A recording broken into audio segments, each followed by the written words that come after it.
Hey buddies, Real Assets is an HR and training company, which regularly posts content that can be used by students, teachers, trainers, coaches, managers, HR executives, professionals and other SMEs to cushion their presentations. If you are not yet subscribed to my channel, I suggest that you subscribe now. We're shortly posting loads of content on YouTube, and we don't want you to miss any of them. Friends, in Chinese philosophy, the concepts of yin and yang are two opposing forces that also complement each other, creating a harmonious balance. This balance is considered as the true, natural, state of everything from a person's mental health to the actual workings of the planet. It is a mistake to see yin and yang as representation of good and evil, with night and day being more appropriate, albeit highly metaphorical comparisons. The idea behind this philosophy is that in all things is a natural balance between two sets of characteristics, with one set being yin and the other being yang. It is interesting to note how these comparisons can be applied to the field of mental health, particularly when studying human personalities.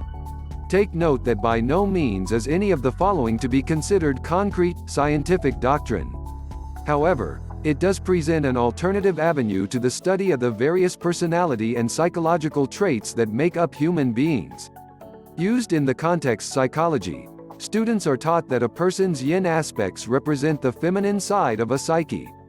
However, yin also corresponds to order, law, and self-control, with an excess of it resulting in stagnation and a lack of emotion. In terms of mental health, this lack of emotion can display itself in a variety of ways, both on its own and in conjunction with other mental disorders.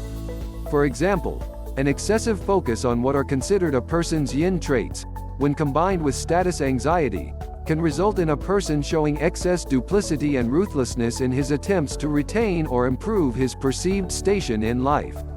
In some ways, this can also be misinterpreted as social anxiety, as some have noted that people with a great focus on their yin aspects tend to view other people disdainfully, failing to understand how others can view emotions to be of any importance. According to some older texts on the yin and yang, psychological impotence can also result from an excess in a person's mental yin, emerging from the complete and total suppression of all emotions, including the sex drive. By comparison, yang is said to represent the masculine side of the mind. It corresponds to creativity, instinct, and impulsiveness, though excessive development can result in a dangerous recklessness and clinical insanity.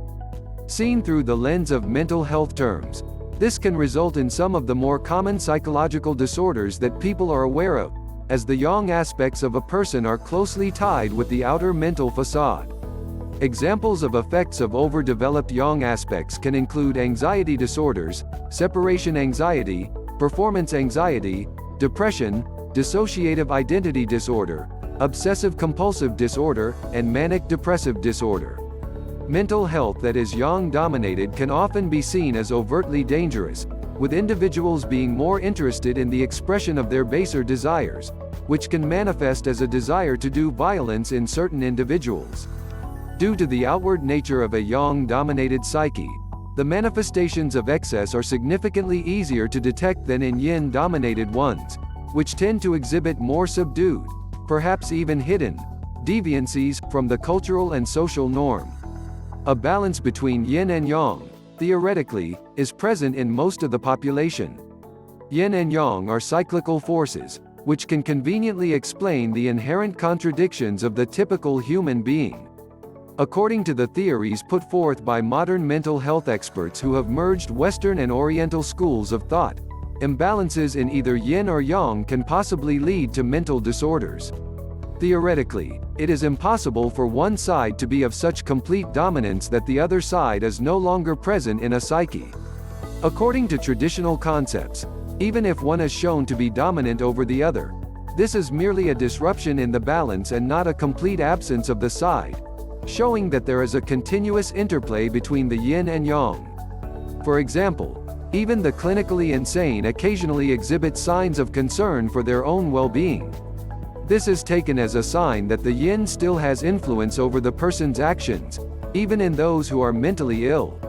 On the other hand, Even the most calculating and logical thinkers feel emotions, even without allowing themselves to be swayed by them.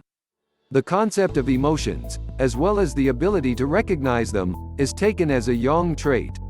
Indeed, the yin and yang of the human mind and personality makes an excellent subject for research. By understanding the duality in all things, which includes human thought and behavior, we would be able to catch a glimpse about the remarkable interplay of motive, emotions, and actions in people who all represent the reality of yin and yang.